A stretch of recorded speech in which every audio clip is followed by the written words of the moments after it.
Just నొప్పేగా మనకేమవుతుందిలే అనుకుంటారేమో, డేంజర్లో పడతారు. Be careful. మన దైనందిన జీవితాల్లో తరచుగా శరీరంలోని పలు ప్రాంతాల్లో నొప్పిని ఎదుర్కొంటూనే ఉంటాం. కానీ కొన్ని చిన్న చిన్న నొప్పులు మనల్ని పెను ప్రమాదంలో పడేలా చేస్తాయి. ఈ నొప్పుల వెనక సమస్యలను కరెక్ట్ టైంలో కనుక గుర్తించకపోతే శరీరంలో అసౌకర్యం పెరుగుతుంది, క్రమంగా అత్యవసర పరిస్థితికి కూడా దారితీస్తుంది. కాబట్టి అప్రమత్తంగా ఉండడం ముఖ్యం. ప్రస్తుత కాలంలో మనం ఎన్నో అనారోగ్య సమస్యల్ని ఎదుర్కొంటున్నాం. ఇలాంటి పరిస్థితుల్లో ఆరోగ్యాన్ని కాపాడుకోవడం చాలా ముఖ్యం.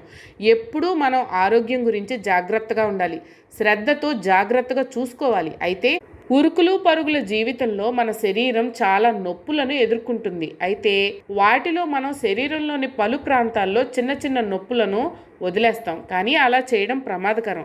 కొన్ని నొప్పులను పట్టించుకోకుండా ఉండడం వల్ల భవిష్యత్తులో చాలా సమస్యల్ని ఎదుర్కోవాల్సి వస్తుందని, ఈ విషయంలో జాగ్రత్తగా ఉండాలని వైద్యులు సూచిస్తున్నారు. మనం మన దైనందిన జీవితంలో తరచుగా విస్మరించే కొన్ని నొప్పుల విషయంలో వాటి మూలాలను కనుక మనం గుర్తించకపోతే శరీరంలో ఇబ్బంది పెరుగుతుంది. కాబట్టి ఇలాంటి నొప్పుల విషయంలో అప్రమత్తంగా ఉండడం ముఖ్యం. అయితే ఎలాంటి నొప్పులను వదిలిపెట్టకూడదు అని వైద్యులు ఏం చెప్తున్నారు అని ఇప్పుడు తెలుసుకుందాం.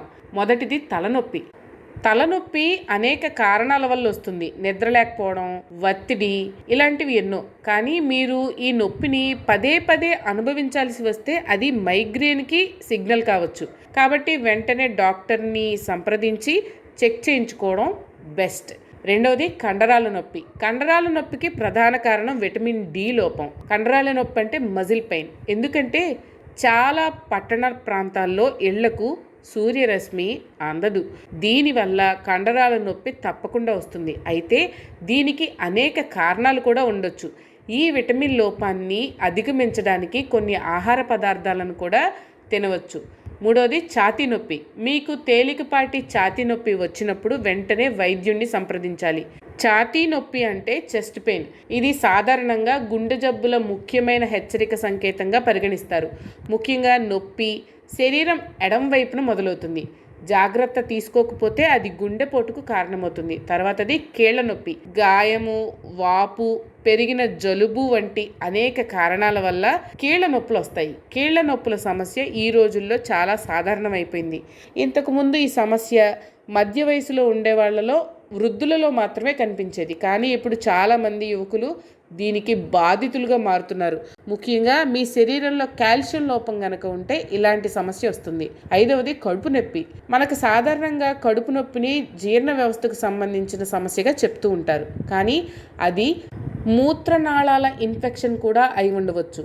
జీర్ణాశయాంతర రుగ్మత లేదా పునరుత్పత్తి వ్యవస్థ సమస్య కూడా కావచ్చు. కానీ సరైన పరిశోధన తర్వాతే అసలు వ్యాధిని గుర్తించాల్సి ఉంటుంది. అందుకే ఇలాంటి నొప్పుల విషయంలో అశ్రద్ధ చేయొద్దు. వెంటనే వైద్యుడిని సంప్రదించి పరీక్షలు చేయించుకుని సలహాలు సూచనలను పాటించండి. మీకు కనుక ఈ వీడియో నచ్చినట్లయితే లైక్ చేయండి. అలాగే మీ ఫ్యామిలీ అండ్ ఫ్రెండ్స్కి షేర్ చేయండి. ఛానల్లో కొత్త నోటిఫికేషన్స్ కోసం సబ్స్క్రైబ్ చేయండి. అలాగే పక్కనే ఉన్న బెల్ ఐకాన్ని ట్యాప్ చేయండి.